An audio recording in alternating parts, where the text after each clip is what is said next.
I got to give a shout out to Chatty Bobby, Chad Arms, Chatty Bobby 1130. I know I didn't do it as great as he did, but he's on tour. ChadArmsTV.com/tour.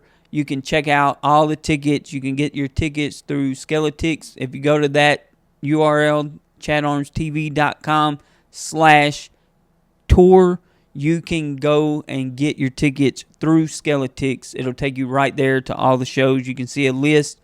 You can buy them through there. I would recommend, highly, highly recommend you check Chad Arms on tour. He's got Blind Fury. They're together on all the shows, I believe. And then there's a ton of other artists that's going to join. And it's just, the shows that they've had so far have been great. And I don't see it going any other way but that.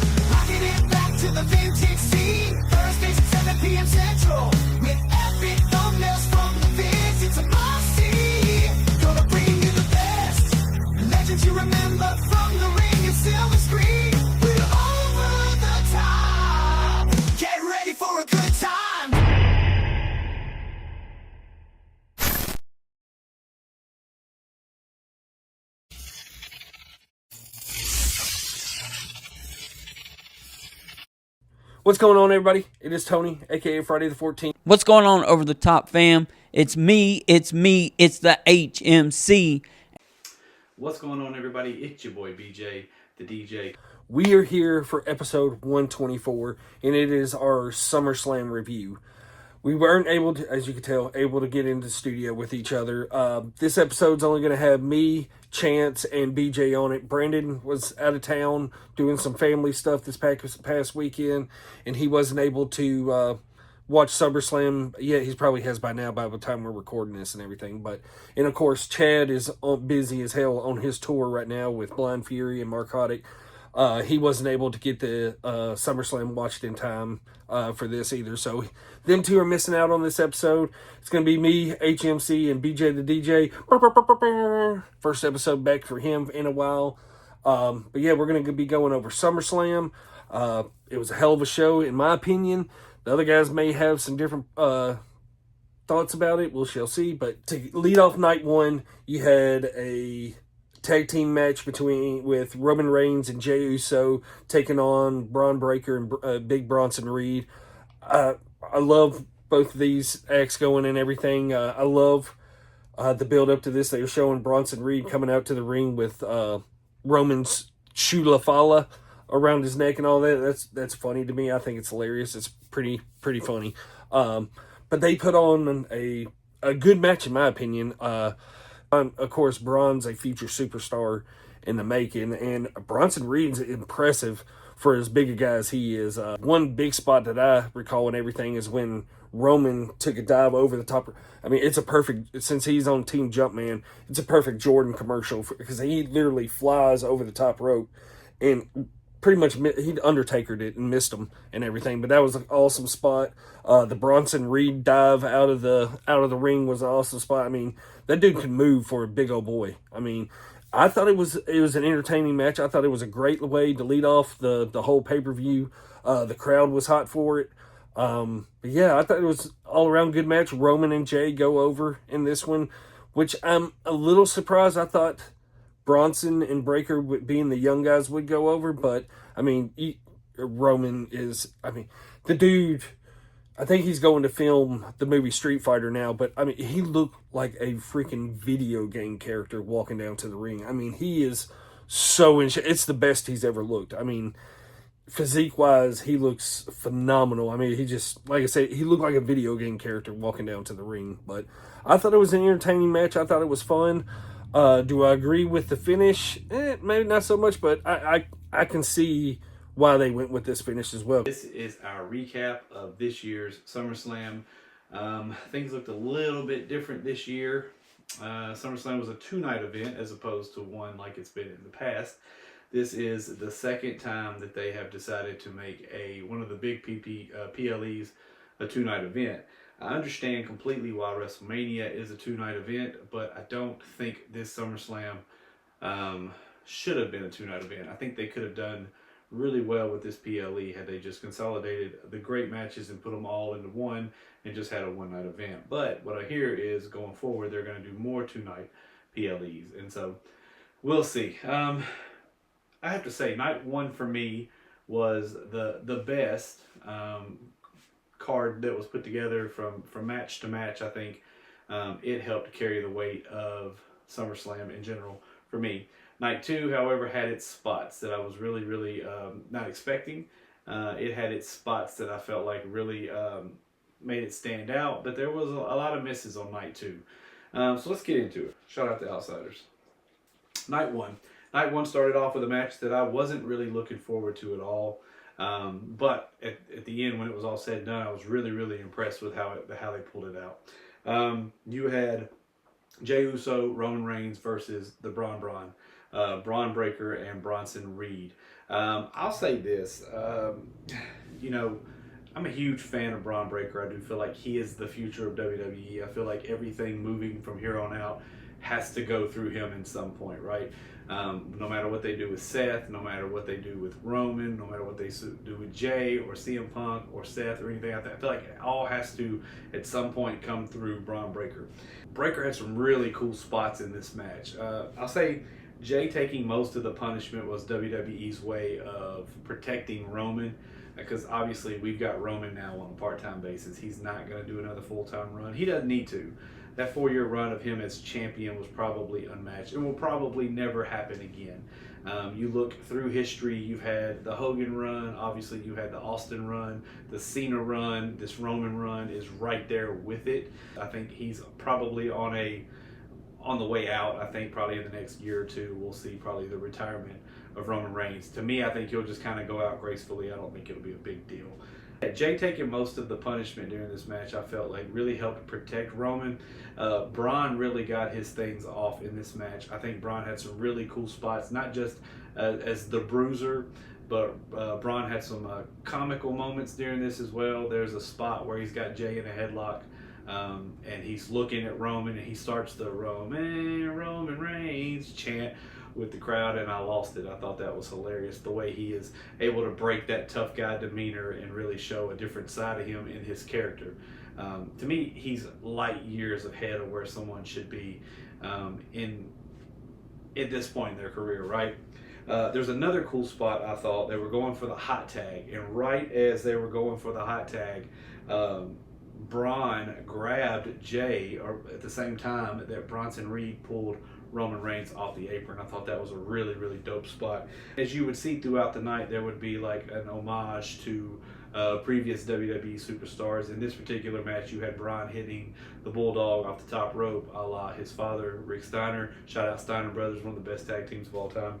I think, and also I think Jay getting the cover really helped let people know that Jay is not going anywhere. Jay's going to be in that main event picture eventually again going forward. I don't think Jay's admitted that he didn't put the work in once he became champion. I don't think they pulled the trigger too early on Jay being champion.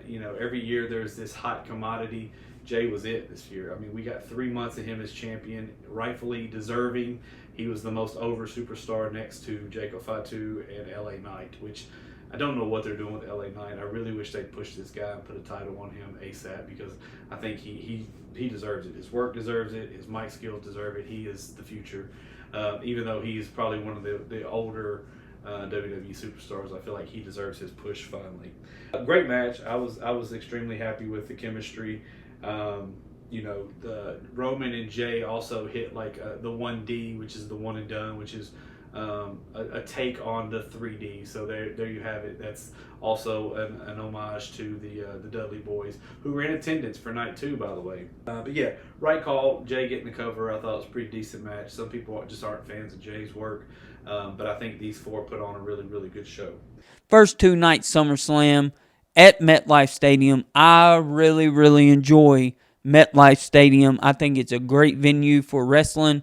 I really am disappointed that WWE had this great venue, and night one, I think total, they had an attendance of 110, 120 something thousand people overall, but they did a terrible, terrible job on night one, and I'm sorry for all the fans that attended night one of this event.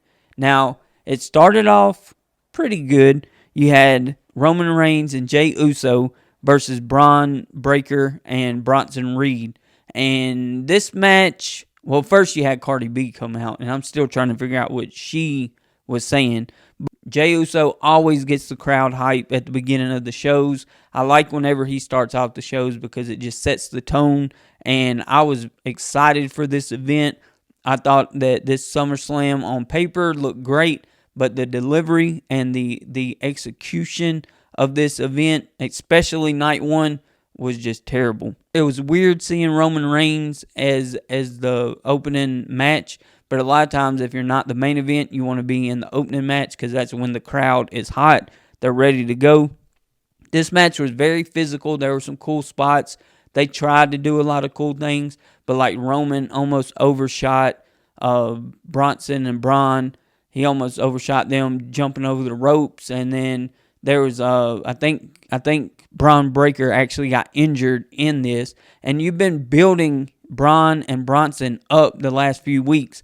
They've been stealing Roman Reigns' shoes. They've been doing all kind of crazy stuff and just really looking like a faction that was dominant. And then you bring them here to SummerSlam where they should have won, and I went 0-6.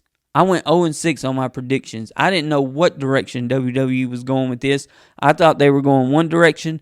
They went a total different direction than what I was thinking, which is okay. It's their company. They can do what they want. But why build up this talent the way that you're building it up just to let them go out there and fail? The match was sloppy. Braun Breaker was the star of this. I don't know what Jey was doing. He was blown up the whole time. It was just a bad decision overall to have Roman and Jey win this. Paul Heyman was there, but he didn't really do nothing. He just stood around and watched his guys get beat. This was just a missed opportunity to have Braun Breaker pin Roman Reigns. It wouldn't have hurt Roman at all, and it would have catapulted Braun a little bit more and helped the faction that they're trying to build. Next up, you had Charlotte Flair, Alexa Bliss versus the Judgment Day ladies. I'll say this, man. These four ladies cooked, man. Their timing was incredible. I don't think they missed anything, any spots. I think they left. They laid it all out there, and I was thoroughly impressed with this match. I'm curious going forward, kind of how they play Liv into this whole situation now, because obviously Liv got hurt, so Raquel had to defend the titles, so Roxanne stepped in. The whole Judgment Day thing to me has just kind of been played out. Curious to see kind of where it goes going forward. I really thought, they would defend those tag titles on this card, but they didn't. They did the WWE tag titles, which is fine. I just wish they would do something with the men's tag team division in general. Alexa and Charlotte, their whole character or gimmick is that they're not friends and they don't like each other, but they are really starting to gel together as a tag team, and I think this will be a good way to kind of keep them in the light there for a while. I think Charlotte looks great since she came back. Obviously the injury hasn't slowed her down much, or at least it doesn't appear to. I think having Charlotte out of the main event picture for a while will do her some good, and I think Alexa Bliss is on her way back into that world title picture. She's cooked since she's got back too. So women's division, man, they really did a good job during this PLE of really holding it down and stepping up when in moments when they needed to, right? Shout out to women, man. They really stepped up during this PLE and did their thing. So after we have that terrible opening match, tag team match, we get another tag team match with Charlotte and Alexa. Charlotte Flair, Alexa Bliss versus Raquel and Roxanne, the Judgment Day. And once again, you have an opportunity to continue to build new stars, and you put the belts on Charlotte and Alexa, who doesn't even need the belts. They don't even need to be a tag team. They could be doing something else. Why are they even a tag team? I don't get it. This tag team match had its moments. It was good here and there, but overall, terrible tag team match. Again, served no purpose. Didn't need to happen. Didn't need the Judgment Day to lose the tag team titles to Charlotte and Alexa. They just don't need them. Charlotte did have an awesome moonsault that she did. WWE just isn't doing a good job of building new stars. They keep doing like this 50-50 booking. Like if you lose on this event, you're going to win on this event. If you're going to win here, then you're going to lose. Like they don't need to be doing that. They need to take the stars that they have, and a lot of these like Charlotte, Alexa, no matter if they lose, as long as they're not losing every week on TV and at every PLE, these wins here and there, losses here and there aren't going to hurt them at all against young talent. So I think they made the wrong decision on both of these. And also with this match, I think Alexa and Roxanne carried the match. I would like to see them do something in the future where it's like one-on-one, maybe even for a championship. If you're going to put a championship on Roxanne, have Alexa fight for it maybe. This one was for the women's tag team titles. You had Charlotte Flair and Alexa Bliss versus Raquel Rodriguez, Sheezel, as we like to call her, and Roxanne Perez. I haven't been watching much of the product here lately, and I didn't know that Charlotte and Alexa were a tag team. But they showed clips, and I've been watching clips of the stuff building up to this, and it's pretty entertaining. And I think they're doing this to get Charlotte back in the good favor, because if you recall a couple months ago, Royal Rumble and at WrestleMania, I mean, she was booed out of the buildings leading up to those. So they were getting pops with her moves. I thought it was an entertaining match. The chemistry between Charlotte and Alexa is fun with this best friend or friends thing that they got going on and all that. It was both of these first two matches to me reminded me of old school wrestling, old school tag team wrestling. They were telling a story through the match. It was entertaining. There was a bunch of build up. I mean, Alexa took a beating during the whole match, and then Charlotte gets a hot tag, and she got a pop for it.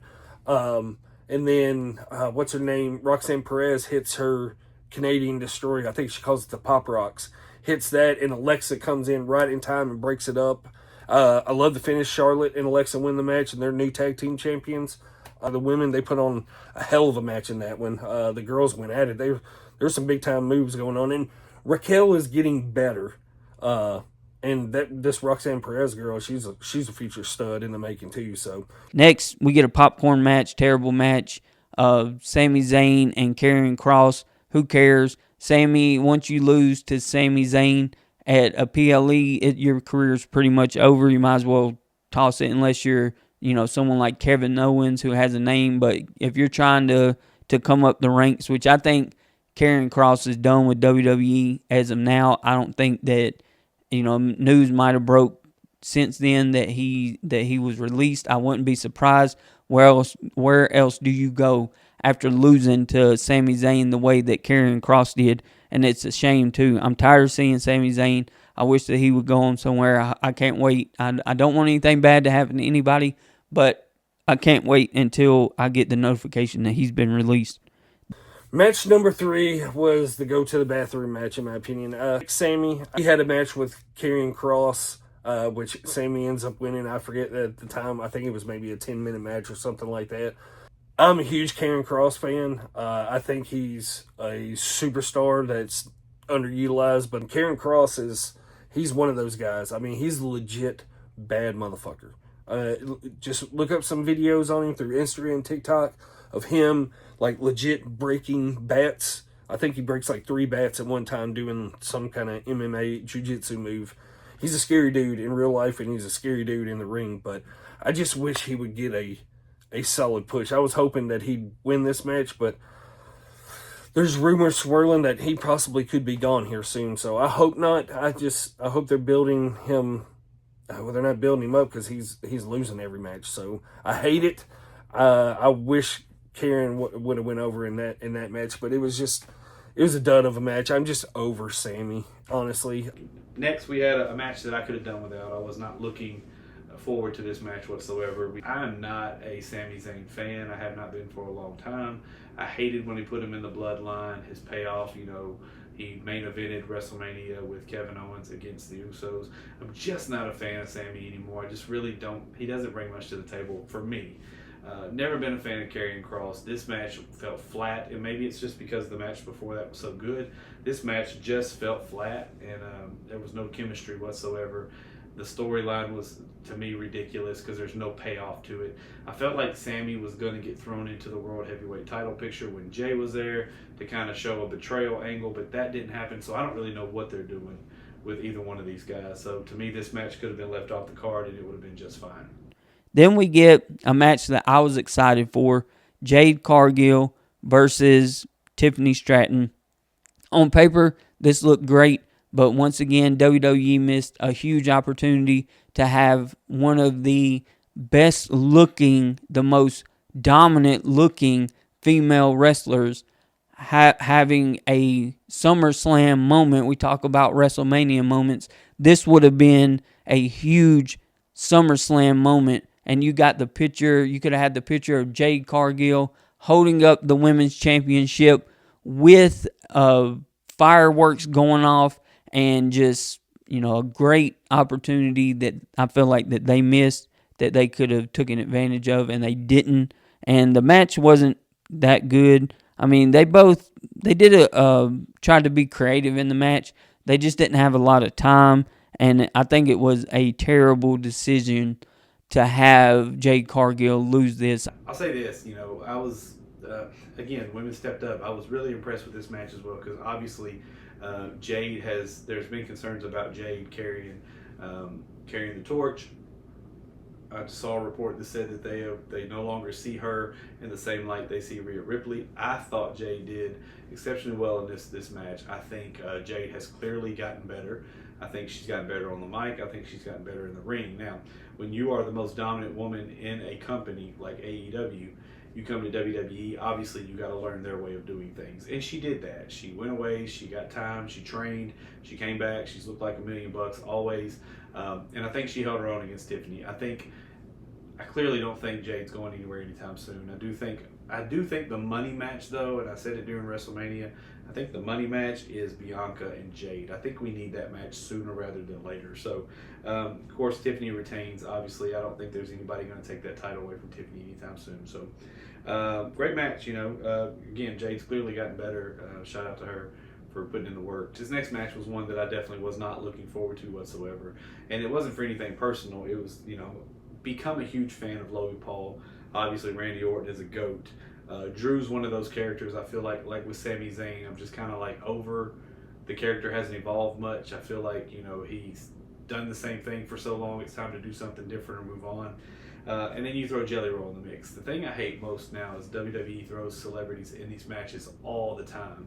And what I thought was going to happen here, I thought there was going to be Randy and Drew and Logan kind of carrying the load here, and Jelly was just going to get a few spots off. What I didn't expect was for Jelly to come in and really do some work. Clearly, he's worked on his body a lot over the last year and a half. He has really, really slimmed down. He's lost a great deal of weight. He's put himself in immaculate shape.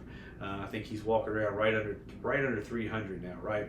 And Jelly's about my age, so for him to be carrying that weight on his body for as long as he did, to now his body is having to adjust for that. For him to put in the work he did training, I was thoroughly impressed with his effort during this match. Man, he took that frog splash on that table from Logan Paul, and the aerial shots of this thing, the shots through the glasses, the just unbelievable spot, man. He took it like a champ.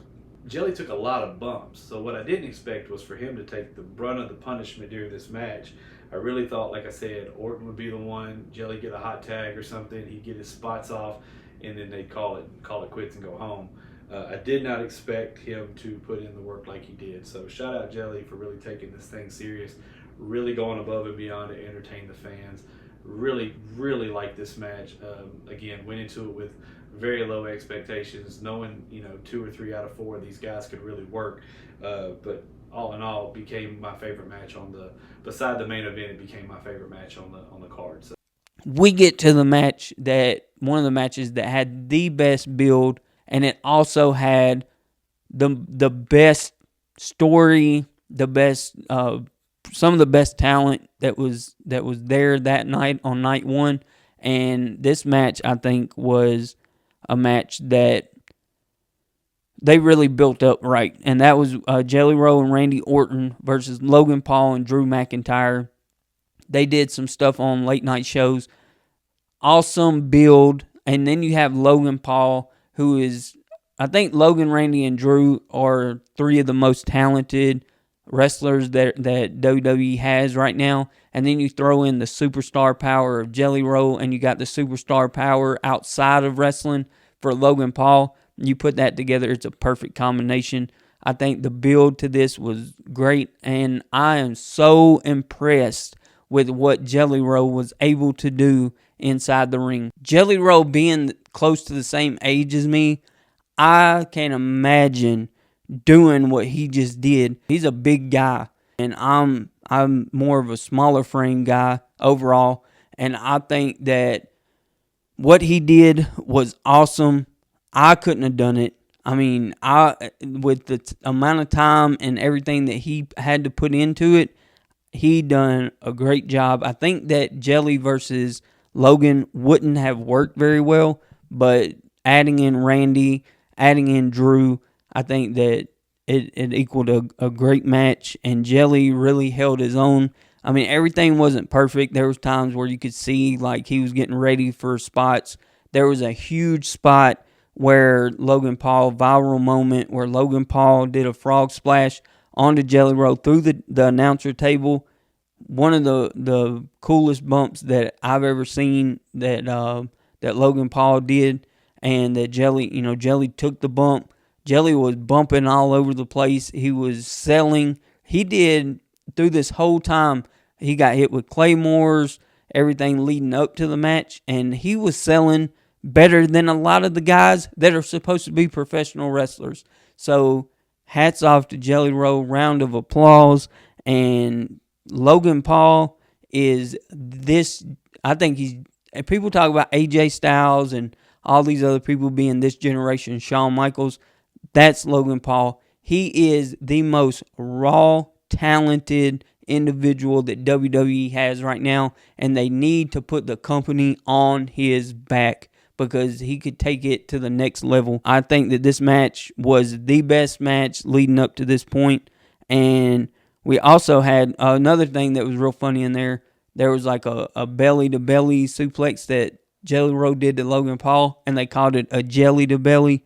I thought that was awesome too. I'm going to be completely honest with how the whole Travis Scott stuff went down with WrestleMania and all that. I was over like all the celebrities coming into the wrestling world and doing their thing, but I'll be honest with you, Jelly was impressive in this match. I mean, he was selling people got to take it. I mean, he's only been training for, I think, a few months. I think he got off the tour with Post Malone and went straight to Orlando and went into training to get ready for this and everything. Built it up well through all the social media stuff, the Jimmy Kimmel, through SmackDown and everything. And Jelly put on a show. It's sports entertainment. It's wrestling. It's supposed to be fun. But you could tell he took it seriously. Where there's some spots in it that is like, okay, that's a normal person in a wrestling ring with professional wrestlers and all that stuff. Yeah, there were spots like that. When he took that bump from Logan Paul, the frog splash from Logan Paul being on the top post and Jelly laying on the announce table, that's a hell of a bump to take. Yeah, did he look like he was ready to take that bump? Yes, but he sold it. The whole walkout thing, when he was being carried off and everything, and then comes back to the ring, hits his moves and all that stuff. It was just entertaining as hell. And, of course, I'm a Drew homer, so Drew is just phenomenal in my books. I mean, he was just awesome in the match. Logan Paul, of course, superstar. The shot you can find it through Instagram and all that stuff, but he was wearing the Meta glasses, and he was wearing them when he did the frog splash onto Jelly onto the announce table with the Prime bottles and all. The view is absolutely phenomenal. But it was a fun match. I had fun with it. Like I said, highly, highly impressed with Jelly. I mean, that was impressive how, especially his weight loss journey. He was running around the ring. It was phenomenal. It was so awesome to see, especially somewhere around that. I mean, he's living out a childhood dream. He got to have a match with Randy Orton, with Drew McIntyre, with Logan Paul at SummerSlam. What gets better than that? Then we get to the main event, Punk versus Gunther. This match was perfect on paper. I was excited. This was the match that I was the most excited for out of everything, and it delivered. It was an old school wrestling match. At first, it was kind of slow, and it took me a minute to get into it, but they delivered. Punk was fighting back, and then Gunther was like the monster that was just cutting them off. Everything he tried to do, just old school, getting you into it. You really felt like you were part of the match. You felt the struggle that Punk was going through. You felt the power of Gunther, and you knew that that Punk was having a hard time overcoming Gunther. And then at the end, he busts Gunther open. Gunther bleeding all over the place. And then CM Punk hits 2 go-to-sleeps on him, pins him 1, 2, 3, celebrates, all that stuff. And then here comes Seth Rollins for the surprise of the night, drops the crutches in an iconic shot that's going to probably be shown on WWE television for a long time to come. He drops the crutches, and everything is just perfect about this cash-in. And Seth Rollins got everybody. I mean, I think a lot of people kind of thought that he would come in, but I think the overall consensus was that Seth Rollins was really hurt. And I didn't believe it at first, but after he didn't cash in at Saturday night's main event, I thought, okay, yeah, he's really hurt, because that would have been a great time to cash in too, but he didn't. So I think it was good that they had him cash in on Punk. Once again, like WWE not really doing a lot of good booking. It's like they gave the belt to Jay for a cool moment, and then they had to switch it back to Gunther real quick to get him back as champion so that he could wrestle Goldberg for the championship. And then it's to Punk, and then he drops it. And I think Gunther losing at WrestleMania and losing at this PLE at SummerSlam, I think it hurt him more than it helped him. But he's also going through an injury right now, so that's probably why he lost this match. Overall, night 1 was terrible. I was very disappointed. On paper, it looked great. On actual delivery, the way that they put it together, not so great. And I don't care if I ever watch it again. You take those 2 matches off at the end, and I mean, I would be generous giving it a 1.5. Add those 2 matches in, bumps it up to a 4.5 out of 10. I was stoked about this match. I didn't see any of the build up to anything, but seeing CM Punk versus Gunther for the World Heavyweight title, you're instantly drawn in. And it was a classic, in my opinion. It was an old school, beat the hell out of the baby face, and he just makes his comebacks here and there, and then boom, he gets a win. And CM Punk wins the World Heavyweight title. The amount of chops that man took from Gunther, I think his chest was like, you could see it welting up, and I think his chest was bleeding from the chops that he took from Gunther. And that's something, when you step in the ring with Gunther, you're going to have to take those chops. I'm becoming a big Gunther fan. But yeah, I mean, it was just an old school, like late 80s, early 90s, just championship match. And just the build up, the kickouts, just everything was great about this match. And of course, Punk goes over, wins the title. I mean, he's beat all the hell. Seth Rollins' music hits. Of course, he's the Money in the Bank holder. He comes out on crutches. We knew it. I thought he was hurt. Everybody and their mother thought his knee was messed up and he was going to be out for a while and all that jazz. But he comes out on the crutches with Paul Heyman, and then he starts to walk off. He drops the crutches. The crowd pops.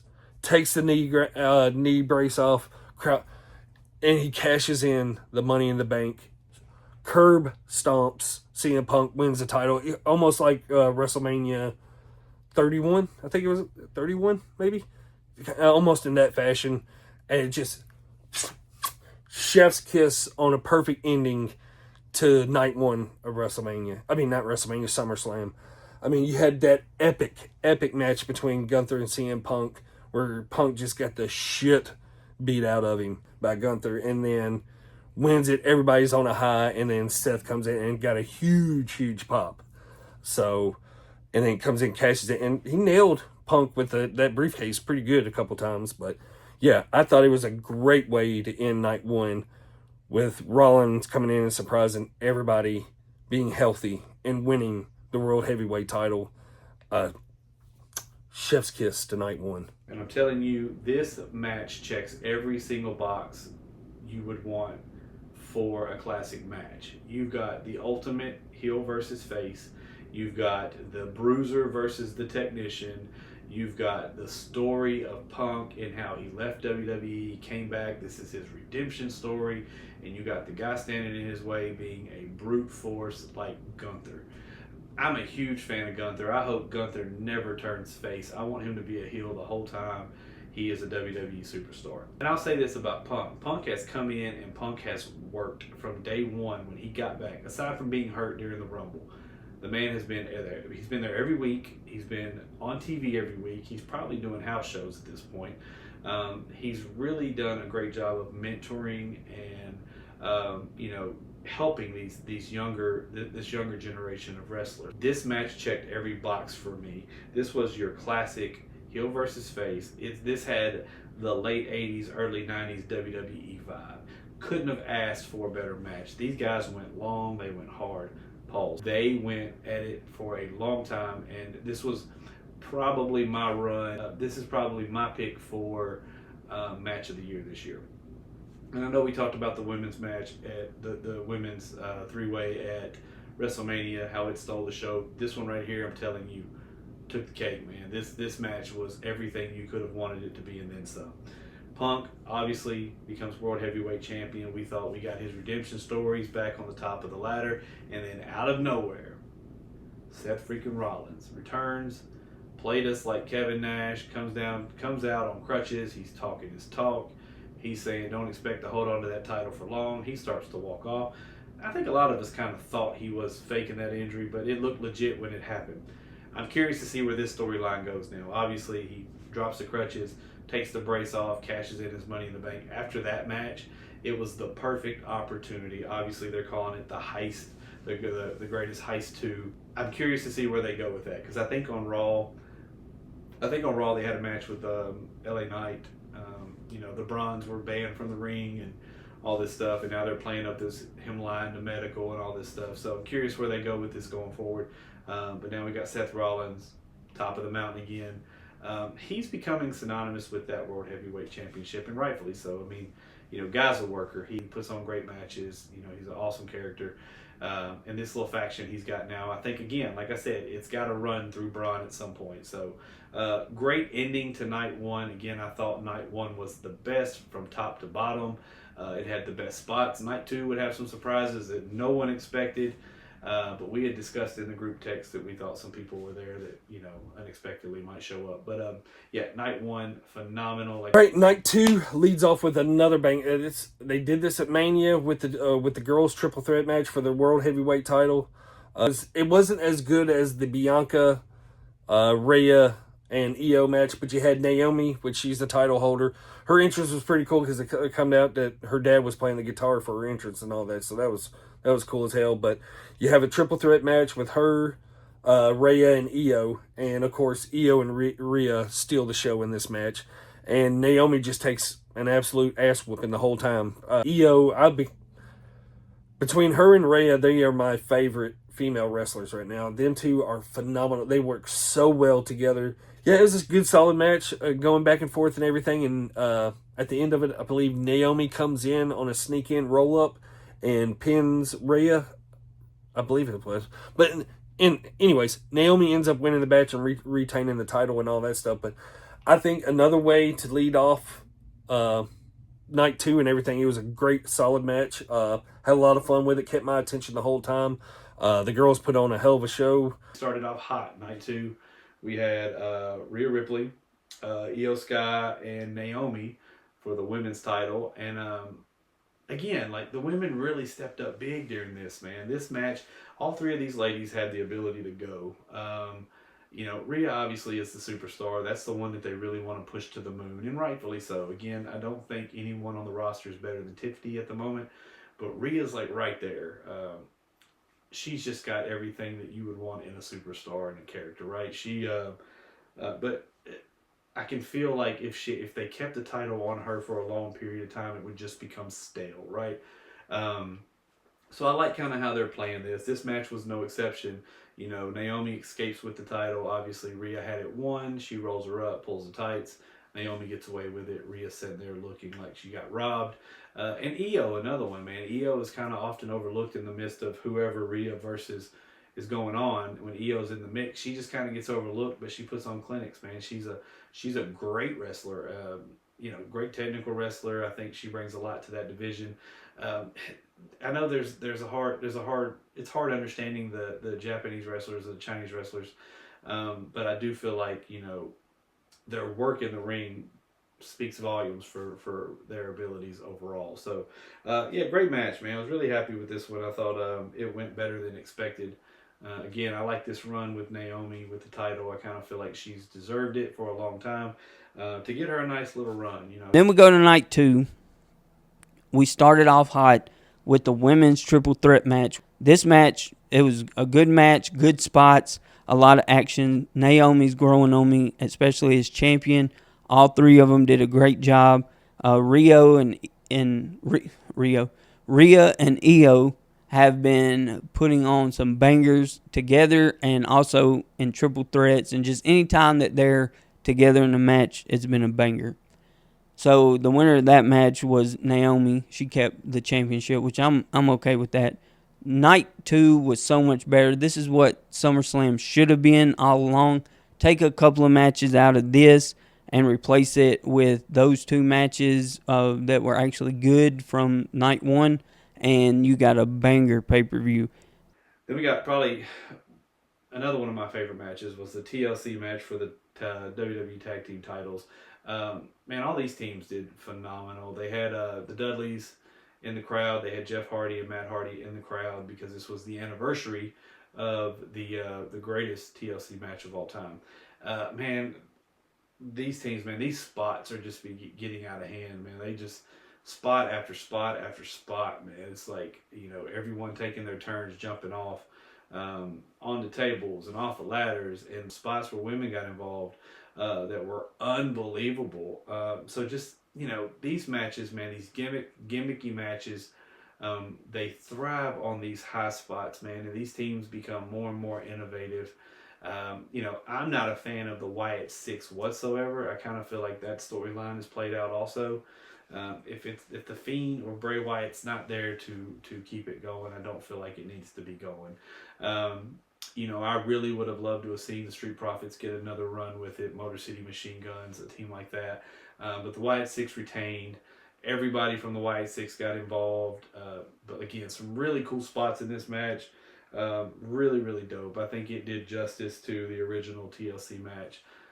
They even tried to reincarnate the Edge spear off the ladder, but Tommaso Ciampa he kind of crunched up and like wrapped his legs around where the belt was hanging from. So I thought that was a really cool spot. Again, a lot of homages here to previous WWE superstars or previous matches throughout this whole SummerSlam card. So really dope match. Again, Wyatt Six retained. This TLC match that was next is the best TLC match that's ever happened in WWE. And I know that the Hardy Boys and the Dudley Boys, and Edge and Christian, they put on some great matches. And there's been other very good TLC matches. But this one was nearly perfect. Whoever booked this done a great job. There was hardly any botches in it. There was a couple here and there where I know one time the Street Profits did a back body drop or something on Gacy, and he missed the ladder. They overshot. I don't know what exactly happened, but they redid that spot and hit it. You had the Street Profits, DIY, Wyatt Six, Motor City Machine Gun, Faxium, Andrade, and Ray Phoenix all in this in a tag team match. And it was I'm talking about just action, the best TLC match and you had crazy bumps. It was fast paced. Just a lot of action early on and throughout the match. Then you had some women that came and got involved.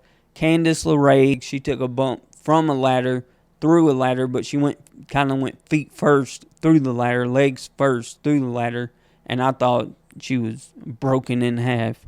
But fast-paced match. Wyatt Six got the win. A lot of great bumps. There was one time where everyone was just flying around. So I really enjoyed that match, and I think that probably should have been the opening match and then the women's match.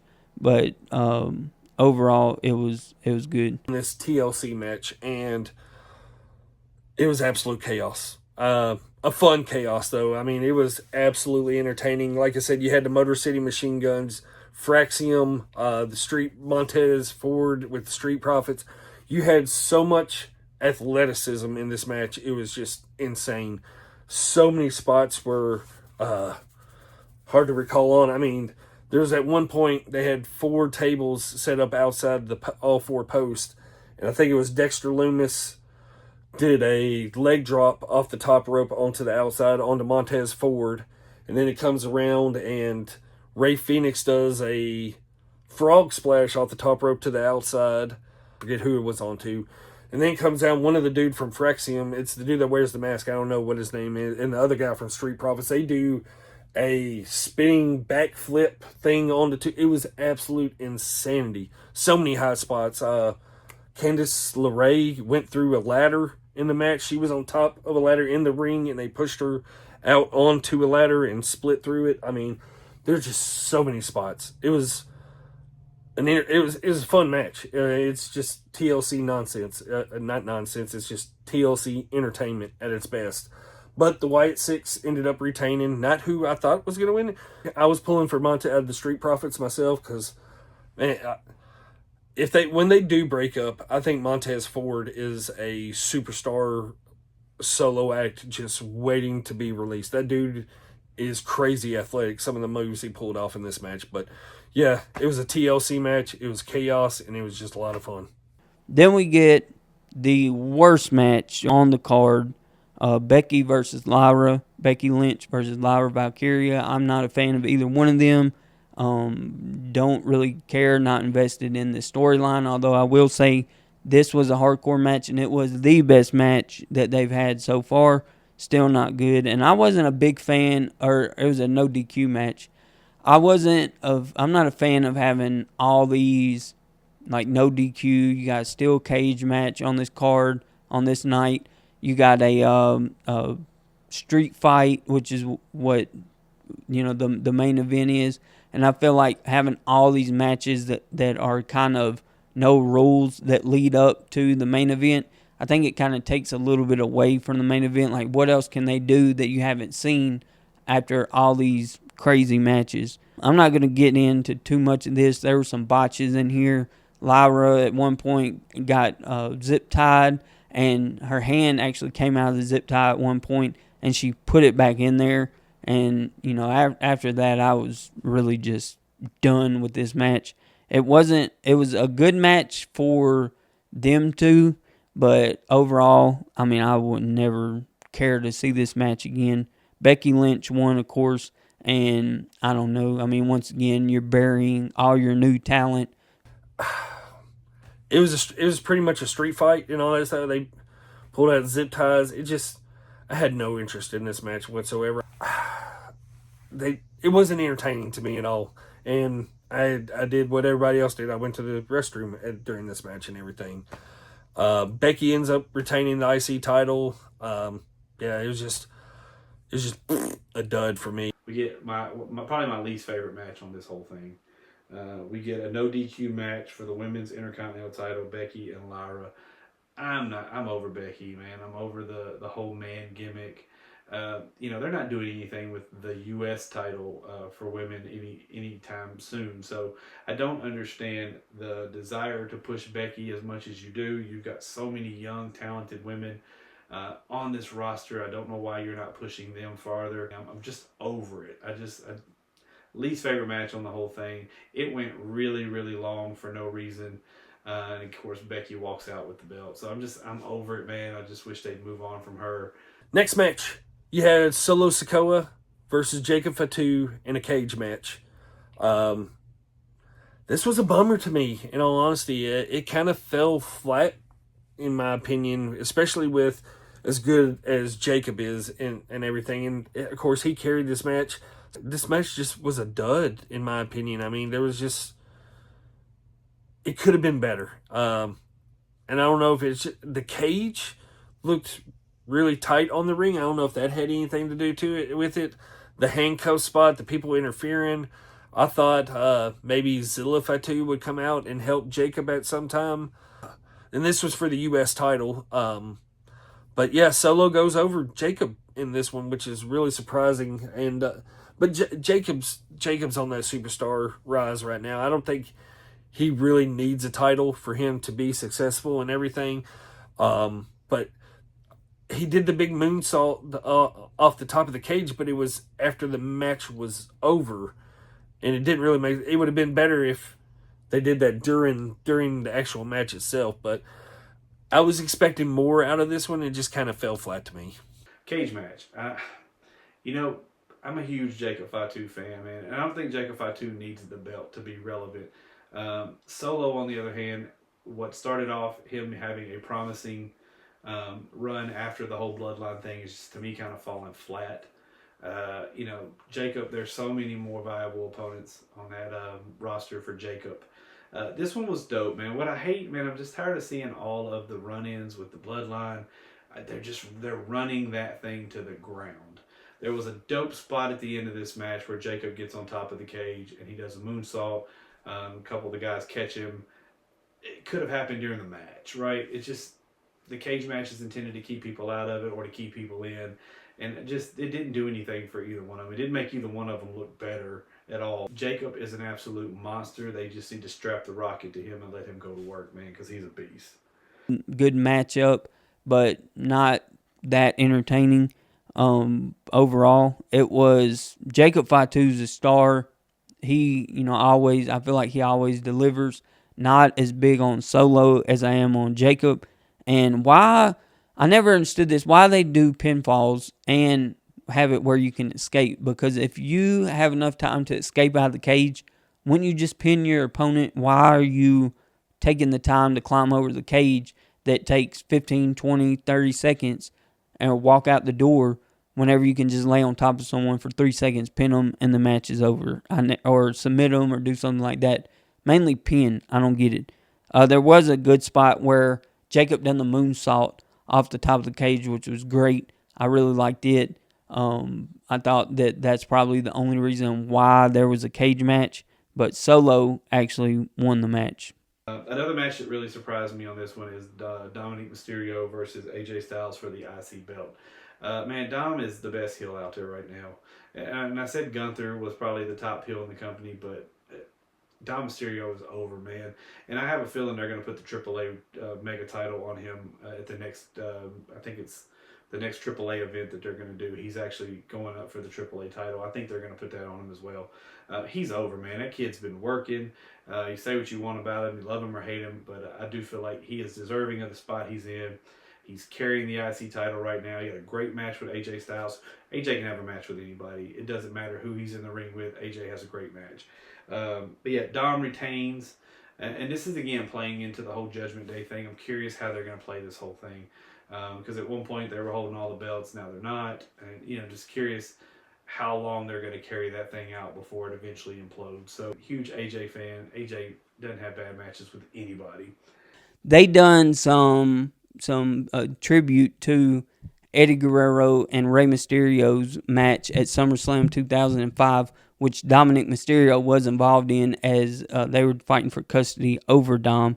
And Dominic comes out in gear like Rey in 2005, And then AJ came out with Eddie Guerrero gear from that same time, so they looked like Eddie.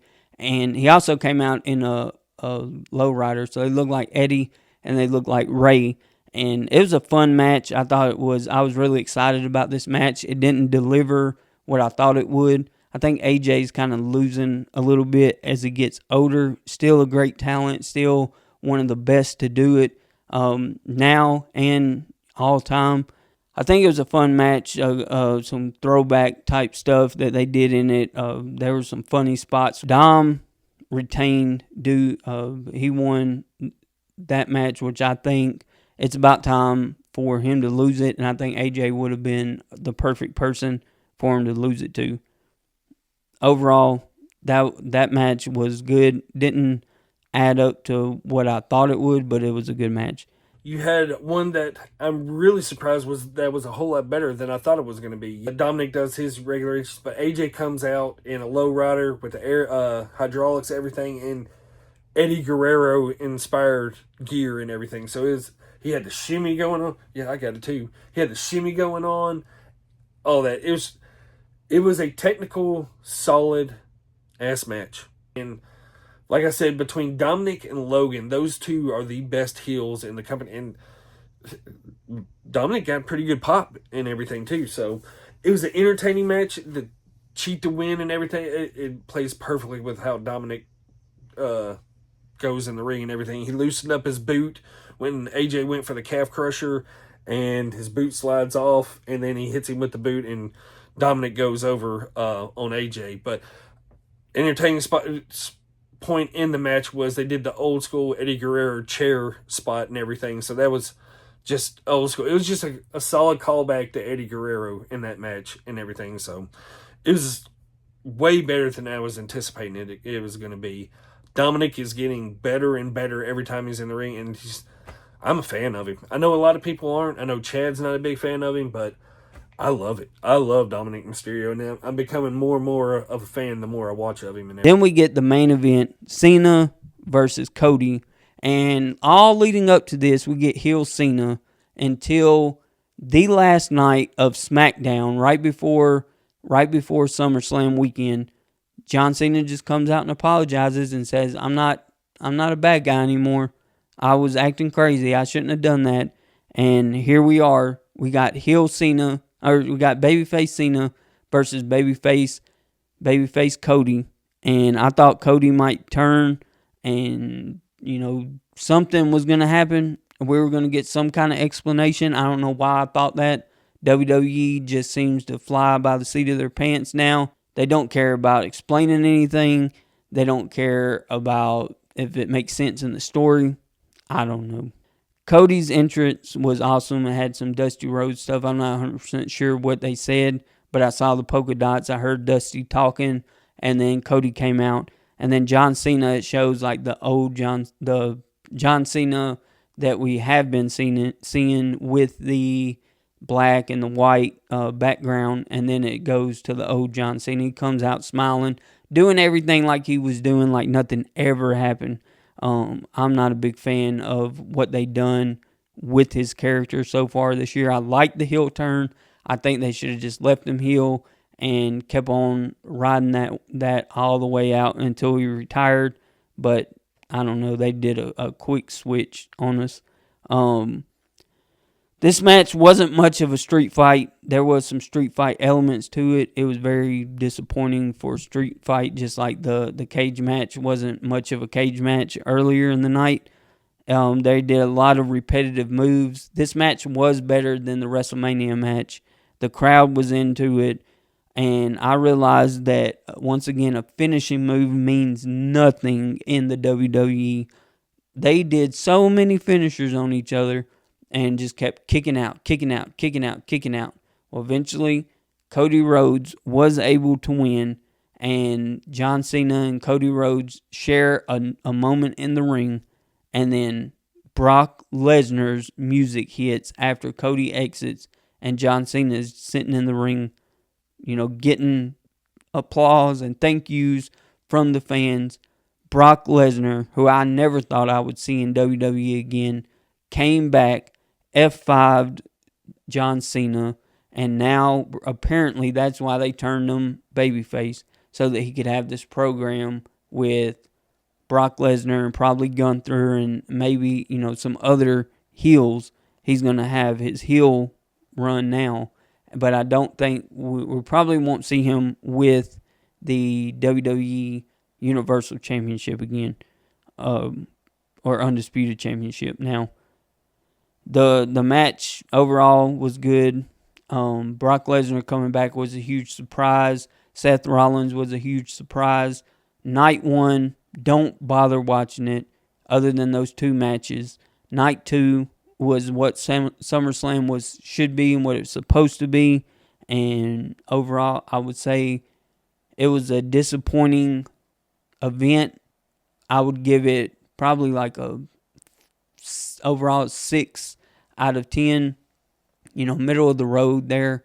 The matches that did shine were good ones, but I don't know what they were thinking with night 1. Like I said, I went 0-6 with my picks. I think I missed 1 or 2 on night 2, but I knew those could go either way. And I knew with night 1, if I got one wrong, I was going to get all of them wrong, because I thought WWE was investing into new talent, and obviously I was wrong about that.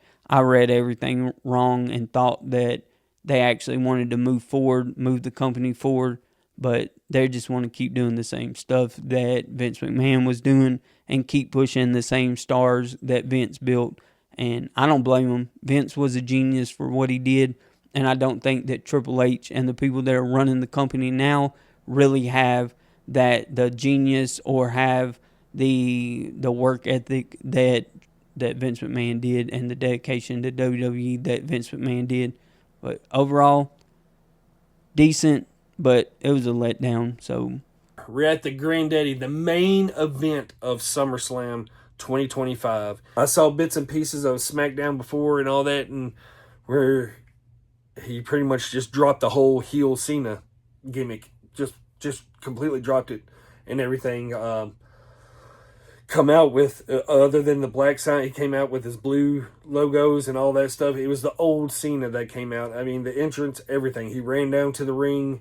It was just old school Cena. And him and Cody put on just another. It was very similar to the Punk and Gunther match. It was just back and forth, spot after spot. And it was, I believe, a street fight as well. So they made their way around the outside of the arena. Guardrail spot where Cena took a back bump on it. That was, I mean, you saw it bend under his weight. So it looked like it was a legit guardrail. We'll take it back because it just popped up out of nowhere.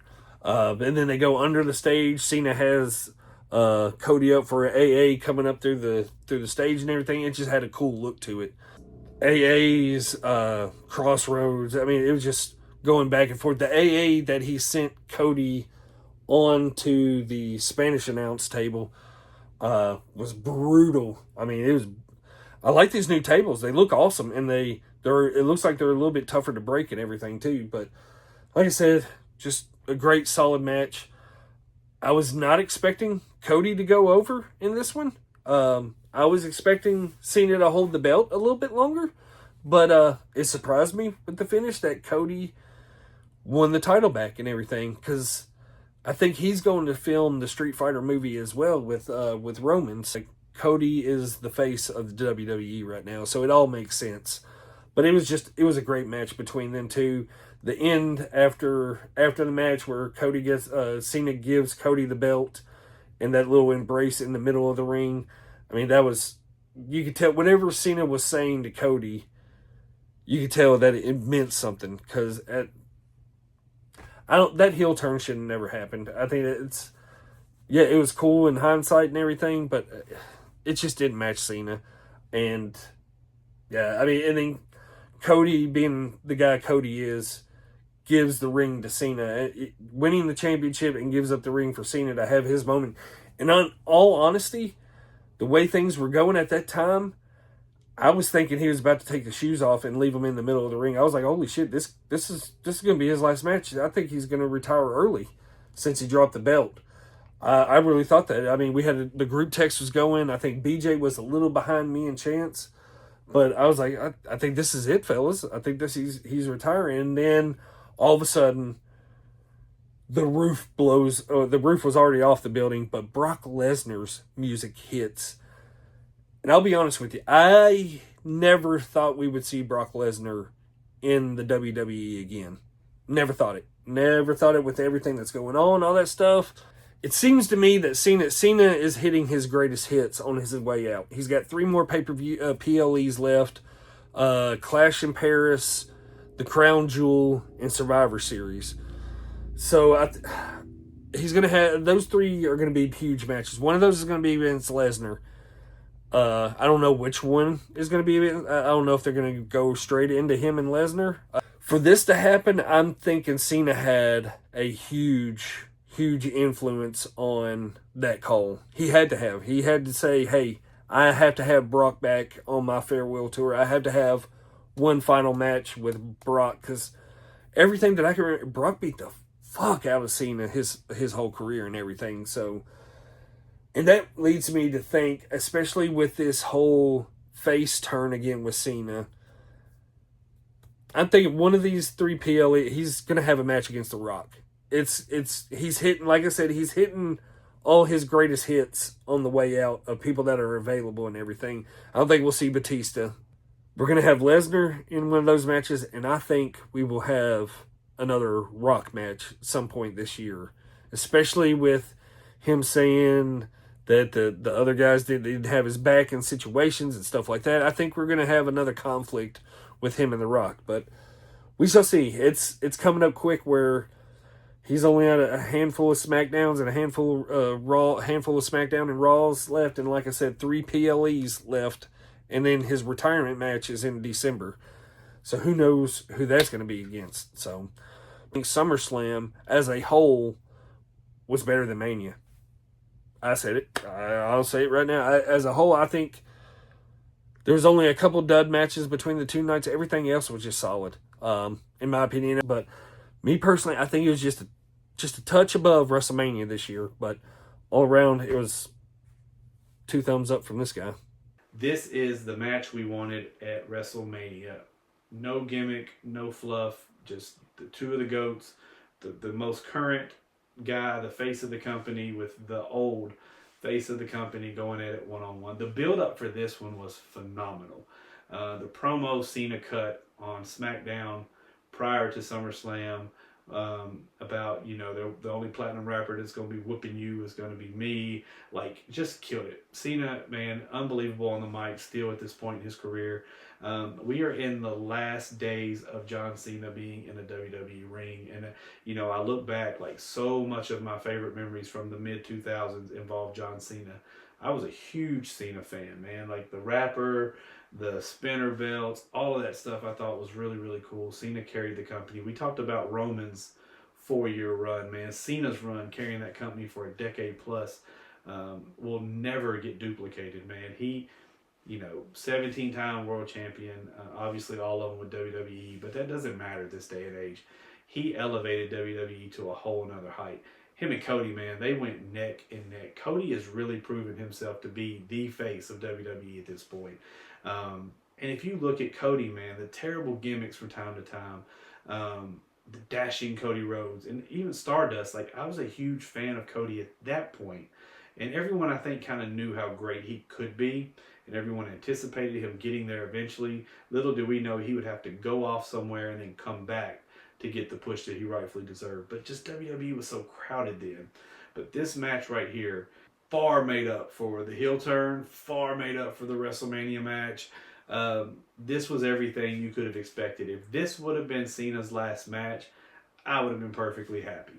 And standing in the ring at the end of the match, I really thought it was going to be. I did not expect them to pull the trigger on Cody until probably closer to the end of his run, but they went ahead, pulled the trigger on Cody. Obviously, we've got a few more PLEs left with Cena, so we're going to start seeing how that retirement shapes out.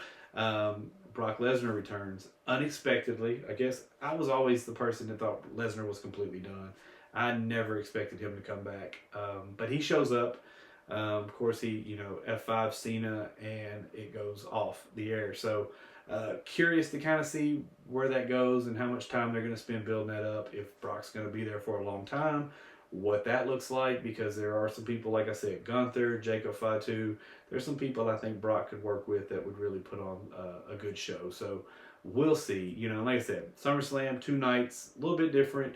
I think we're going to see more PLEs coming forward, 2 nights.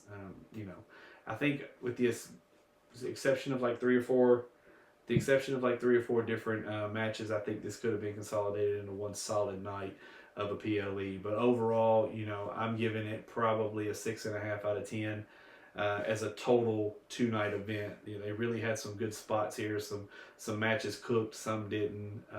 Both main events were superb. I mean, grade A, top notch main events. Unexpected finishes on both ends. Even expecting CM Punk to win the belt, having Rollins come in and cash in, completely unexpected. And then Lesnar, of course, again, Cena losing the belt to Cody, and then Lesnar showing up, both main events. Did not expect one bit. It's funny because I was sitting at gymnastics with my son, and I ran into Nick Aldis, and I don't really talk about the business with Nick Aldis. His son is in gymnastics at the same place my son does gymnastics. So we haven't talked about wrestling at all, but I did run into him, and I just tapped him on the elbow and said, hey, great show this weekend, because it was truly a phenomenal show. So, and he asked me what my favorite part was. I told him, I said, the main events, I think both completely unexpected finishes, and then the surprise at the end of both of them. Definitely, chef's kiss. So that's what I got. SummerSlam, 2-night event. Great show. Looking forward to the next PLE. I kind of lost a little faith in wrestling after WrestleMania, which is kind of watching here and there, but now I'm back interested again, kind of seeing where they're going forward. That's what I got. BJ the DJ, Over the Top with Chad and Tony. Cue my sound effect. Thank y'all so much for sticking through this. I know it's a different kind of video and all that stuff, but hey, we're going to keep a video coming out. We haven't missed a Thursday yet, and we're not going to. So the next couple weeks are going to be a little like this. You're going to be seeing a lot of me, unfortunately for y'all. Next week, it's going to be a different kind of episode. I went and saw Chad a few weeks ago up in Cookville at one of his show with 501 Bryce, and I got some footage from that, and he gave me the clearance on some of the clips and everything. So next week's episode is going to be, let's go see Chad in concert or something like that. And then the following week is going to be a horror convention that I went to in the month of July that we were just saving for this busy time right now. Because like I said, Chad is on the road right now. I think he's maybe home for 2 days out of the next 3 weeks. So they're killing it on the tour right now. So props to him, Blind Fury, Marcotic. He wishes he could have been on this episode, but hopefully we'll be getting in the studio later on this month. Hopefully we'll have the 5-5 together. Fingers crossed on that one. We need to get all of us together in the studio. It's been forever since we've done that. But thank y'all to everybody. Thank you for watching. Thank you for subscribing. Thank you for liking our videos. It really means a lot to us. We've been on a little roll here lately, and it's been super awesome, and we can't thank y'all enough. Shout out to the sponsors, Revolution One Media, Trouble Spirits.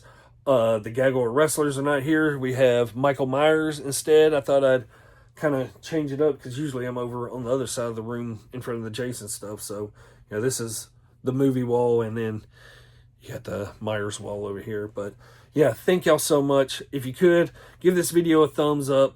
Comment down below. Let us know what y'all thought of SummerSlam. Shout out to Chance. Shout out to BJ. Shout out to Brandon. Shout out to Chad. We need to get Jordan out on the video again. Yeah, and we still need to get in touch with Squints' manager. Where you at, Squints? We need you in studio. Let's go. Anyways, thank y'all so much for the continued support. It really means a lot to us. Until next week, we out this motherfucker. Over the top with Chad and Tony, talking about movies and wrestling. Hot mic chance, joins the team, hating on me. Gene, BJ the DJ keeps the party going. Brandon E brings the heat. We don't know how to speak, running wild on you, brother. We're over the top, rocking it back to the vintage scene. Thursdays at 7 p.m. Central. Epic thumbnails from the video. remember